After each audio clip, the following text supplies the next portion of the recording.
Students, आज हम prism पर आधारित आंकिक प्रश्न हल करेंगे। तो इसमें देखते हैं, ये क्वेश्चन आपका दिख रहा है कि 60 अंश अपवर्तन कोण के प्रिज्म के एक फलक पर किसी प्रकाश किरण को किस कोण पर आपतित किया जाए, मतलब आपतन कोण जो है ज्ञात करना है। किसका दूसरे फलक से केवल पूर्ण आंतरिक परावर्तन है। प्रिज्म के पदार्थ का अपवर्तनांक 1.524। तो इसका हम फिगर ड्रा कर लेते हैं। ये हमारा मान लेते हैं प्रिज्म है, prism A B C, prism A B C हो गया। प्रकाश की किरण, एक प्रकाश की किरण ए बी फलक पर मान लेते हैं आई कोण पर आपतित होती है। इस पर विलंब डाल दी, ये एंगल आपका आई कोण पर आपतित हो रही है और इससे अपवर्तन के पश्चात ये एसी पृष्ठ द्वारा इसका पूर्ण आंतरिक परावर्तन हो जा रहा है। इस पर हम अभिलंब डाल देंगे।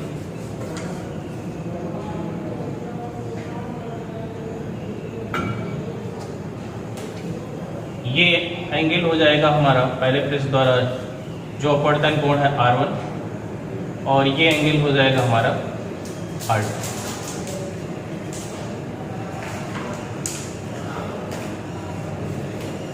पूर्ण आंतरिक परावर्तन हो रहा है दूसरे पृष्ठ द्वारा। पूर्ण आंतरिक परावर्तन मतलब प्रकाश किरण जो है दूसरे पृष्ठ द्वारा अपवर्तन के पश्चात उसी माध्यम में वापस लौटा देंगे। तो हम जानते हैं कि अपवर्तनांक और पूर्ण आंतरिक परावर्तन में संबंध होता है mu equal to 1/sin c, या sin c इक्वल टू 1/म्यू हो जाएगा, जहां म्यू जो है अपवर्तनांक है, प्रिज्म के पदार्थ का अपवर्तनांक। ये इक्वल टू हो जाएगा 1/1.524 और 1/524 की वैल्यू आ जाएगी 0.6562।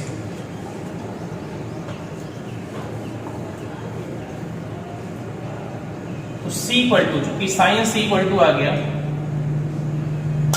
0.6562, तो C की वैल्यू इक्वल टू हो जाएगी C इक्वल टू 41 डिग्री। ये क्रांतिक कोण का मान हमारा 41 अंश आ गया। अब हम जो है पूर्ण आंतरिक परावर्तन के लिए हम जानते हैं कि पूर्ण आंतरिक परावर्तन के लिए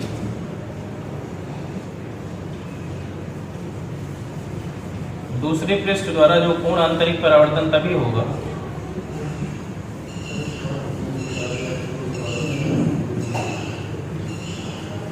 कि जब R2 का मान, दूसरे आपतन कोण का मान क्रांतिक कोण या उससे, आपतन कोण का मान जो है क्रांतिक कोण या उससे अधिक हो, तो R2 इक्वल टू क्या होना चाहिए, C। R2 equal to C होना चाहिए, मतलब R2 इक्वल टू हो जाएगा, it means R2 equal to 41। अब हम ये फार्मूला लगा देते हैं। फार्मूला A इक्वल टू, सूत्र होता है हमारा ये, प्रिज्म का डेरिवेशन में ये फार्मूला हम पढ़े हैं, A equal to R1 plus R2, A equal to R1 plus R2, या R1 इक्वल टू हो जाएगा हमारा A माइनस R2।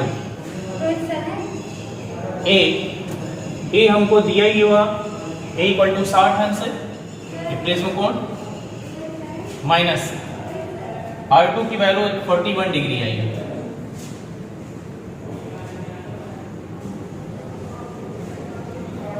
तो इसको हटा देंगे, ये आ जाएगा R1 की वैल्यू 19 डिग्री। R1 की वैल्यू 19 डिग्री आ गया। अब हम ये पहले पृष्ठ पर स्नेल का नियम लगा देते हैं। Mu equal to sine I upon sine R. पहले पृष्ठ पर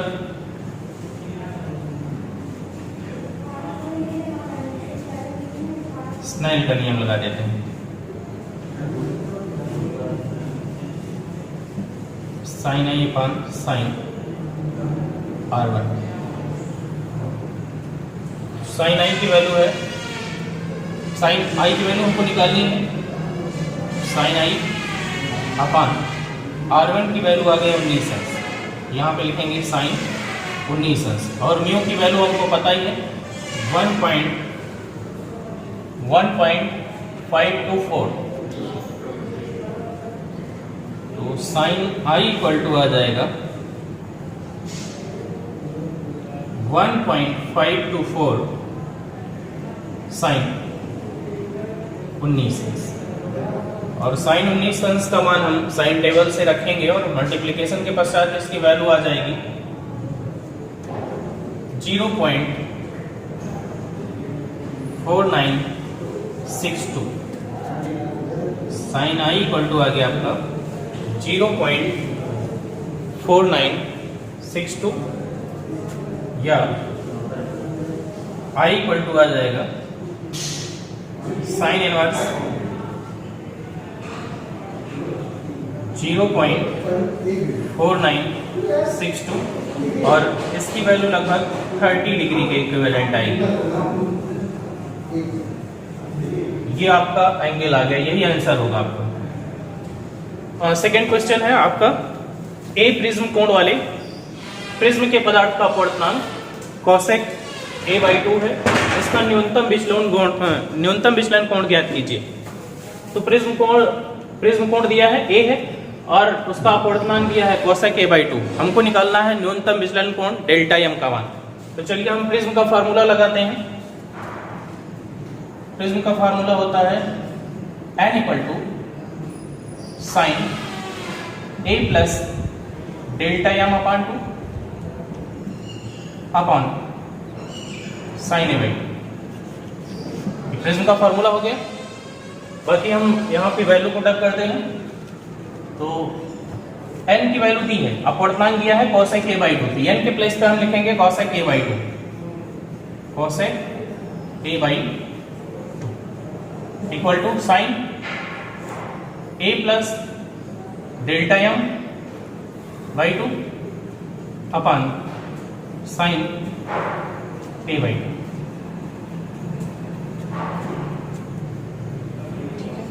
अब कोसेक a/2 को हम लिख सकते हैं 1 अपॉन साइन a/2। इसको हम लिख देते हैं 1 upon sine a/2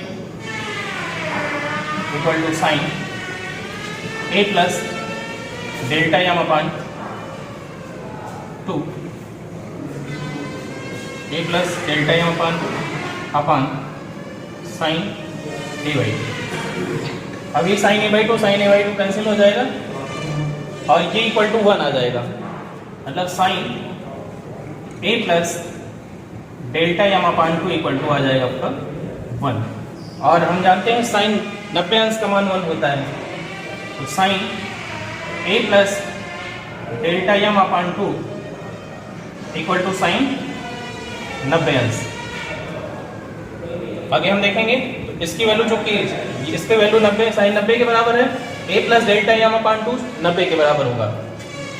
a plus delta m upon 2 equal to 90 degree या a plus delta m equal to 90 गुना 180 हो जाएगा 180 डिग्री या डेल्टा m हमको निकालना है। तो डेल्टा m इक्वल टू आ जाएगा 180 माइनस a।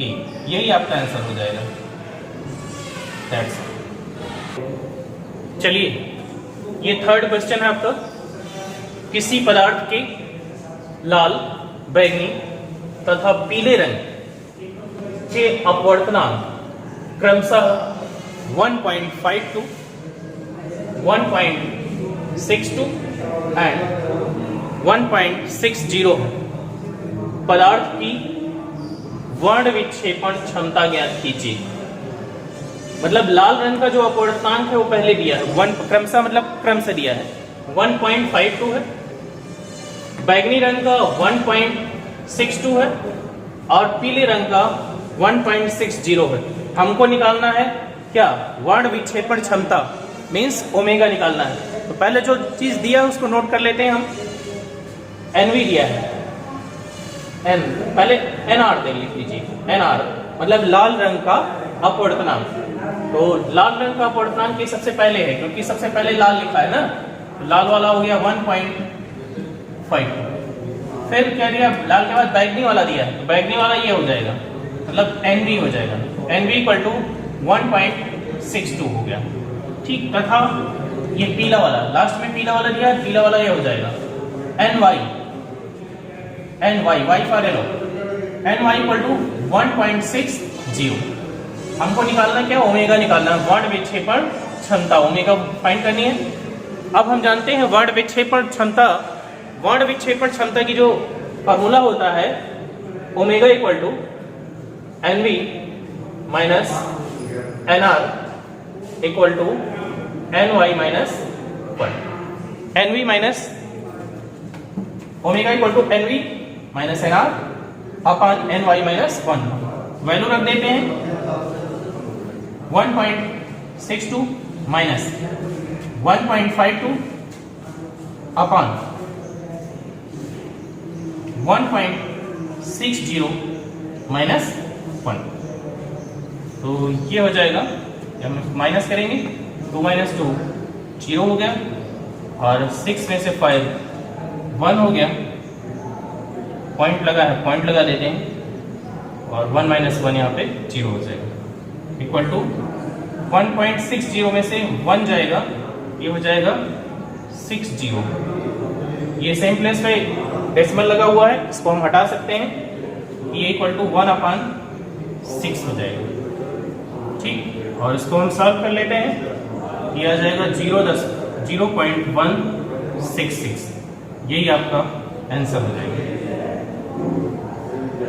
फोर्थ क्वेश्चन है हमारा, ये एक प्रिज्म का अपवर्तक कोण 60 अंश, मतलब a इक्वल टू 60 अंश दिया है।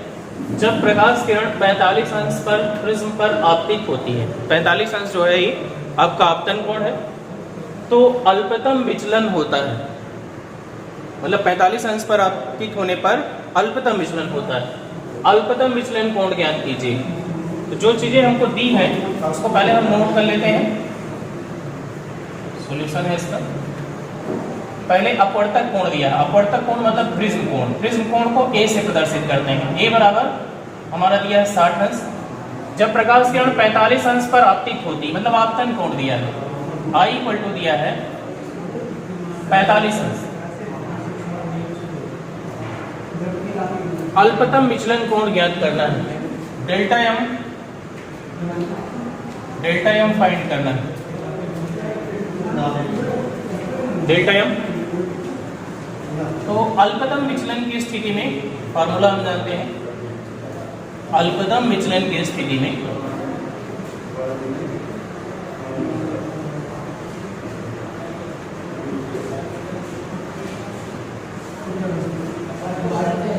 I equal to a plus delta M upon 2, या I इक्वल टू हो जाएगा 60 plus delta M upon 2। I की वैल्यू दी है, I की वैल्यू यहाँ पे रख देते हैं 45।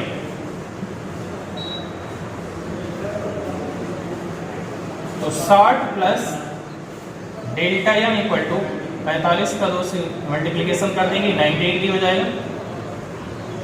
तो delta M equal to 90 minus 60, ये आपका आ जाएगा 30 डिग्री। डेल्टा एम अल्पतम विचलन कोण आपका आ गया 30 अंश। यही आपका आंसर हो जाएगा।